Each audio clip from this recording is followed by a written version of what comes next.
ಹೊಡೆಯೋಷ್ಟು ಶಕ್ತಿ ಇದ್ರು, ಹೊಡೆಯೋಷ್ಟು ಕೋಪ ಇದ್ರು, ಹೊಡೆಯೋಷ್ಟು ಬಲ ಇದ್ರು, ತಿರುಗಿಸ್ ಹೊಡೆಯೋ ಗೊತ್ತಿದ್ರು, ಜೀವನದಲ್ಲಿ ಎಲ್ಲ ತಡ್ಕೊಂಡು ನಿಂತಿರ್ತೀವಿ ಗೊತ್ತಾ?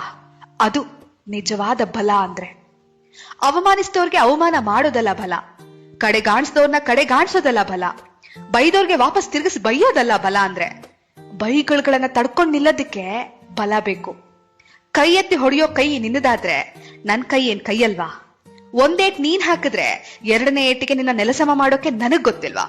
ಆದ್ರೂ ತಡ್ಕೊಂಡು ನಿಂತಿದ್ದೀನಿ ಅಂದ್ರೆ ನಾನು ಹೋಗ್ತಿರೋ ಮಾರ್ಗ ಬೇರೆನೆ ಇದೆ ಅಂತ ಅರ್ಥ. ಸೈಲೆಂಟ್ ಆಗಿದ್ದೀನಿ ಅಂದ್ರೆ ನಾನು ನಿನ್ನ ಗಮನಿಸಿಲ್ಲ ಅಂತಲ್ಲ, ಉತ್ತರ ಕೊಡೋ ಸಮಯ ಇದಲ್ಲ ಅಂತ. ಜೀವನದಲ್ಲಿ ಆತರ ಪಟ್ಟು ಎದುರಾಳಿ ಮಾತಿಗೆ ಮಾತು ಕೊಟ್ಟು ಸಮಯ ಹಾಳು ಮಾಡ್ಕೊಳ್ಳೋದಲ್ಲ ಸೂಪರ್ ಸ್ಟಾರ್. ತಾಳ್ಮೆಯಿಂದ ಇದ್ದು ಈ ಸಮಯನ ಗೆಲ್ಲೋದಿದೆಯಲ್ಲ, ಇದು ಬಲ, ಇದು ಗೆಲುವು ಅಂದ್ರೆ. ಬೊಗಳೋ ನಾಯಿ ಯಾವತ್ತೂ ಕಚ್ಚಲ್ಲ. ನೀನ್ ಮುಂದಕ್ಕೆ ಹೋಗ್ತಾ ಇರು, ನಿನ್ನ ಸಾಧನೆನೆ ಎಲ್ಲರಿಗೂ ಉತ್ತರ ಕೊಡುತ್ತೆ ಒಂದು ದಿನ. ಅವತ್ತು ಮಾತಾಡುವಂತೆ ನೀನು.